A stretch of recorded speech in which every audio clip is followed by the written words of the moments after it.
just happened just last week, and it's telling of this thing about the need that we have to be seen. Yeah. And the fear that we have that in being seen in our brokenness will be rejected. Yeah. So I was teaching a course here at Black Rock Retreat last week, and during one of the breaks, I came back to my podium, and a student had put on the podium, Christopher, you are captivatingly beautiful.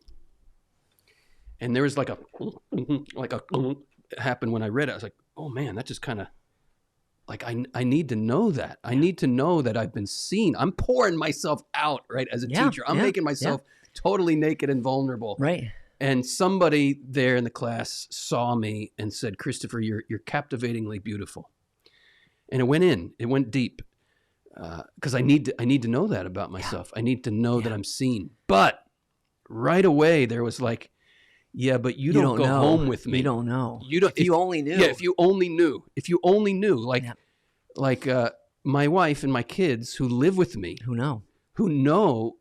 I can't hide my crap. I can't hide. Even if I've tried. We've tried. We've all tried. Yeah. And it's impossible. It just comes out and sideways. This ends up being one of the greatest, if we're willing to receive it, one of the greatest gifts of marriage and family life is that you can't hide your crap. Right. And so it becomes the real test.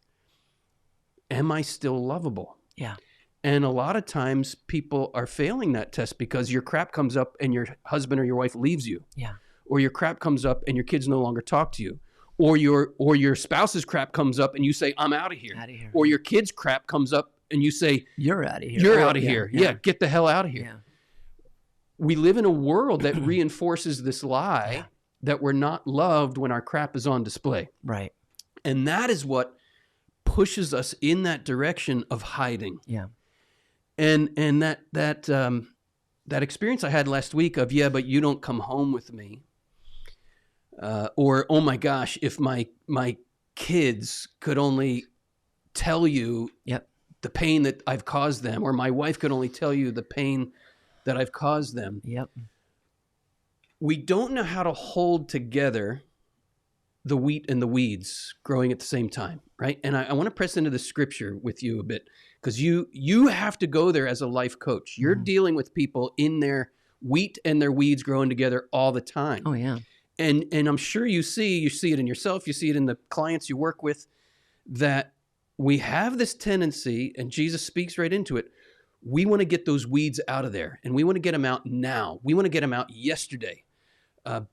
I'll speak for myself. I want to get my weeds out yesterday because I think the fact that weeds are intertwined with the wheat in my life makes me unlovable. Yeah, right. And I wonder if press into that. Yeah, I wonder if it goes even a little deeper too, because because we're depriving each other of the opportunity to love unconditionally. Boom, right, boom, boom. And press into that. And I think we long for that, and we teach each other that. I love my wife and kids unconditionally, no matter what choices they make or what they do. That's been put to the test, and I practice that, and I think I've done that well. But I the fear is, will it be reciprocated, right? So if you see my junk, will you still love me unconditionally? But I'm depriving them of that opportunity to do that, right? And so again, I'm missing out on the opportunity for authentic love. But I don't want to just be loved, because every Christian is obligated to love. I also want to be liked. I don't want to just be needed. I want to be wanted, right? Because everybody's needed. Want you to want me. I need you to need me. Yeah, and this is exactly what we long for. I mean, again, this is Twisted Mystics here, right? This is Cheap Trick, right? Speaking into this, right? So we do long for this, and yet, ironically, we work against it. We always get in the way. We are our own worst enemy because we're constantly trying to hide this and not let ourselves be known and revealed. And so if I want to be known and loved and all that, I have to be willing to, but not just expose. It's got to be done in a way, obviously, that the relationship warrants. There's trust, because that goes back to the thing. We have this fear, this lack of trust.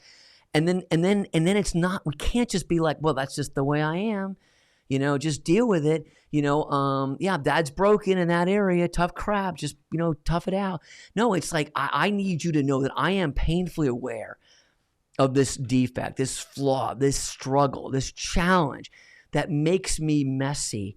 But I want you to know you have my pledge that I am working through this, and I need your prayers, I need your love as I'm working through it, right? This is where then we come alongside people, which does go back to coaching. So like I loved it when you and I were working together. We had such a great time. We had so much fun. And we did arguably some of the best programs in the church. I mean, some really good stuff. And they were, in the Catholic space, they were pretty big, and they had their place, and they still have their place. Right. Amy and I still are official marriage prep presenters for our Sides of Philadelphia. We're still working that marriage prep program that we did together. And we love that. But the Lord, all of this past for me, all of the work at Ascension, being a husband, being a father, all of this, I am utterly convinced the Lord is always preparing all of us. We either miss it or we don't have any clue what it is until we actually arrive. And so unexpectedly, he called me into coaching. And I saw all these past pieces of my life just click and go, oh my goodness, that led to this, led to this, led to this. All of it had value, and all of it led to here.